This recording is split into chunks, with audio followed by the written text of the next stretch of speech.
He was 17. He was 28. Yuck. Full yuck.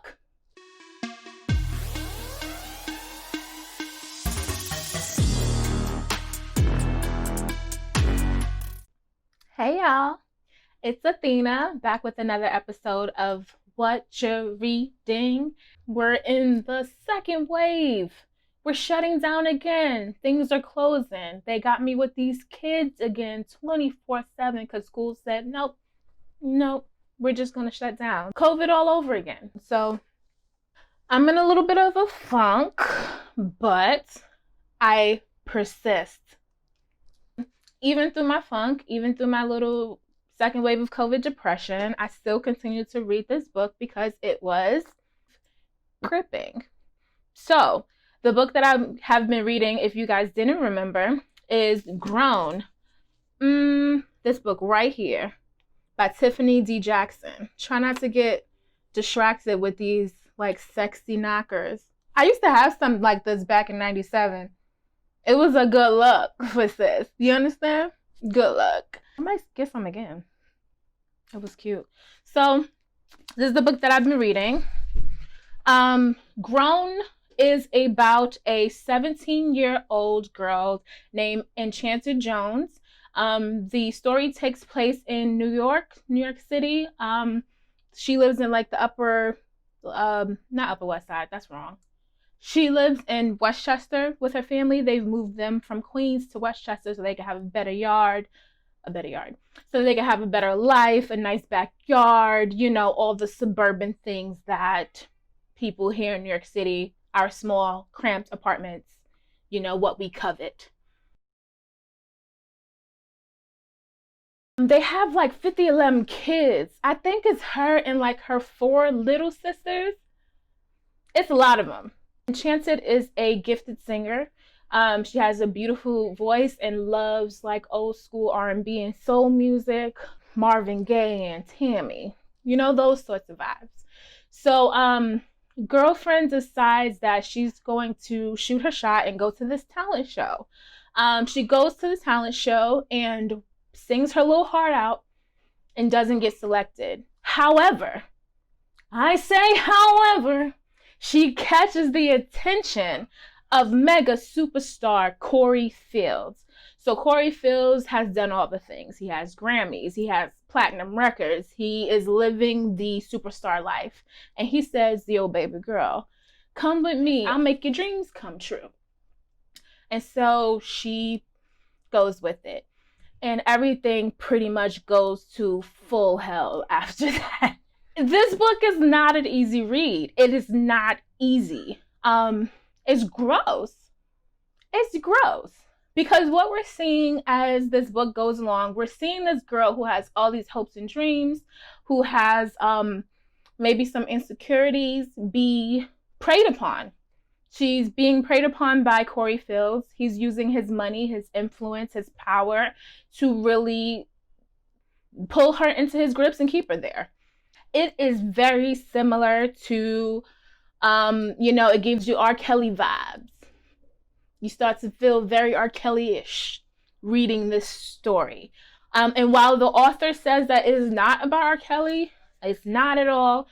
You can't help but to draw the parallels after we have seen 2 full documentaries about the grossness that R. Kelly has done. So, besides it being gross, it really it pissed me off. It pissed me off because it really showed how not only like the predators, you know, these grown ass men, not only how the predators kind of take advantage of young girls, it's how the people around them kind of encourage and enable, if not encourage, enable this behavior. So like we really see women who work for the character Corey Fields, who's a superstar in this book, his assistant, his manager, you know, his bodyguard, this big buff dude kind of manhandling.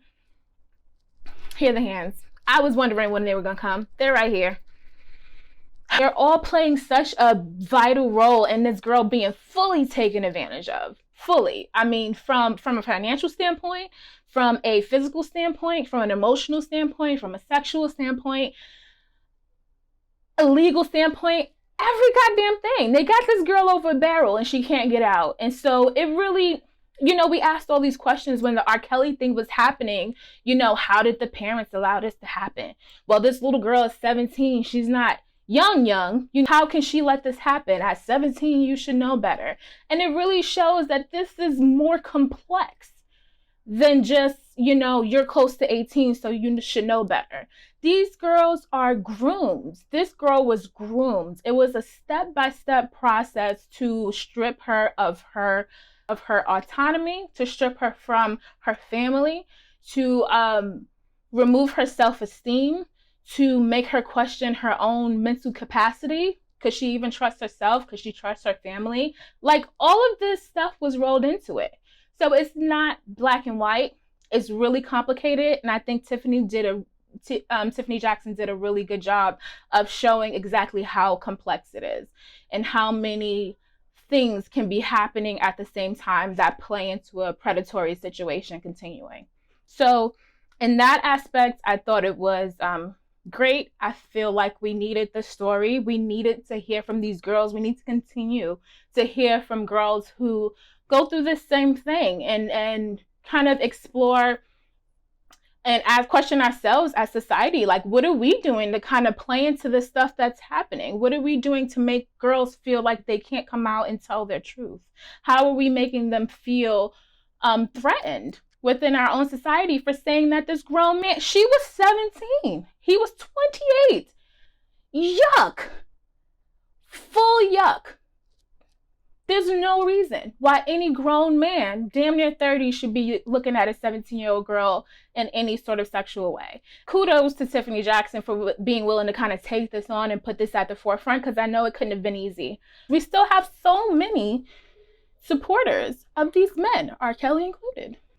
For shame. For shame on you. Jesus. It was a whole thing. Calm down. There were some things that didn't necessarily work for me. Like that moment when he first got her to kind of cross her boundary, I felt like that should have been bigger. And it didn't really hit me. It kind of it happened and we sort of moved on in the story, and I was like, oh, okay. And the story also had a really big kind of suspenseful open. That first chapter left me like, ooh, what happened? And I felt like she was kind of locked in a room and the police had come to the door. And further down the story, the police actually got into the room where she was, but it was just kind of they came in. It was just they sort of came in. I think I expected more, maybe more of a struggle, more of a fight, more of a, I don't know, but it seemed like having the story open and leave that first chapter ooh, are the cops going to get in? What's going to happen when the cops get her? And then to have the cops get her and not a lot happened, it turned out to be fine. So yeah, just some of those moments that I felt could have been really big, beautifully moving scenes just kind of fell a little bit flat for me. Y'all know I'll be forgetting stuff when I'm recording these videos. I also wanted to say that there's a lot going on in this book, maybe a little bit too much. There was a schizophrenic grandmother, a possibly imaginary friend, a sex abuse anonymous group, a hoity-toity black elite club, and a lot of talk about fish. We talked about fish and read about fish a lot in this. I didn't think it was all necessary. I don't know if any of it really added to the story. Didn't get confusing, but maybe it was just a little bit too much. So, yeah, just a lot. It was a lot. But other than that, great story. I enjoyed reading it. It was entertaining. It was completely gross again. But it's gross. It's really disgusting. And I feel like those men know what they're doing. And they shouldn't put young girls who are really already, most of us as young women are kind of insecure. We're not quite sure about ourselves or our bodies. It's really filthy to take advantage of a young girl during that time by telling her things that are quote unquote, great, or that she's pretty, or it's manipulative and it's nasty. Did I say gross? I feel like I used the word gross. I'm gonna say it again. It's gross. Okay? So, Again, that's Grown by Tiffany G. Jackson. Yeah, let me put that, you see? Signed first edition because I'm fancy. I didn't even know it was signed until I just saw it like last week.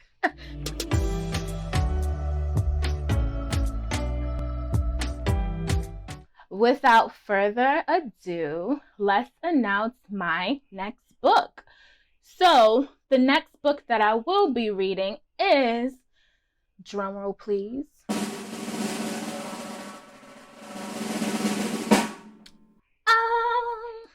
The Vanishing Half by Britt Bennett. This little gem has also been everywhere. It's been on all the lists. It's been nominated for all the awards. It was on, like it says here, read, child, read. Good Morning America's book club list. It seems really interesting. I haven't even read like the first page of it. Like I usually would be able to tell you my first impression. I haven't even opened it. I just finished Grown and I'm trying to get through. You understand? Don't judge me. So let's get into what The Vanishing Half is about. And here we go. The Vignez sisters. I don't know if that's how you pronounce it. Is that how you pronounce it? We're gonna go with it. The Vignez sisters will always be identical, but after growing up together in a small southern black community and running away at age 16 is not just the shape of their daily lives that is different as adults. It's everything, including their racial identity. Many years later, one sister lives with her black daughter in the same southern town she once tried to escape. Across the country, the other secretly passes for white, and her white husband knows nothing of her past. Dun, dun, dun. So we got like a reverse Rachel Dolezal sort of situation happening right here. It's hella interesting. I want to see how it's gonna play out. What brought her back to the town? What made her try to pass for white? I mean, not that I don't. Yeah, I have a lot of questions already that need to be answered. Why? First of all, it's a big one. Why? Why, girl? So, I'm gonna get into this book, Vanishing Half by Britt Bennett. If you have read this book, drop a comment below. Tell me what you thought about it. If you're reading it, how are you feeling? What's going on in your body area? If you want to read it with me, feel free to pick it up and read it along with me so we can talk about it when we come back. Okay? And after I finish, so I have only 3 books left to read. One is The Vanishing Half, and then I have 2 others that I'm going to keep secret for now. That I have to read before the end of the year to finish my all black everything year. I'm really proud of the books that I read so far. Can't wait to share a list of everything that I read from Black authors and persons of color authors. Is that what we're calling them? BIPOC. I get tied up on terminologies. Yeah, I only have 3 books left. We have maybe, 5 or 6 weeks left in the year. Not an impossible task. Your girl can do this. I'll be reading. So we'll see if I can get it done. And I look forward to sharing that with you guys. Again, if you didn't see my post earlier this week, I am looking for some suggestions about books by indie authors that are really great.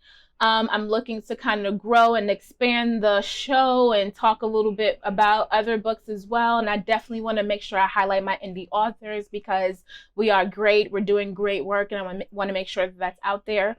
So go back to that video or click the link in my bio if you want to submit either your own independent book or someone that you know, an indie author that you know. You can put the information in there as well. And I'll be able to start recommending those books starting next year. So I'm really excited about that. Again, thank you guys so much for joining me. I love talking to you about book nerdy stuff and everything that I'm reading. And I will see you in a few weeks. Okay? Bye-bye.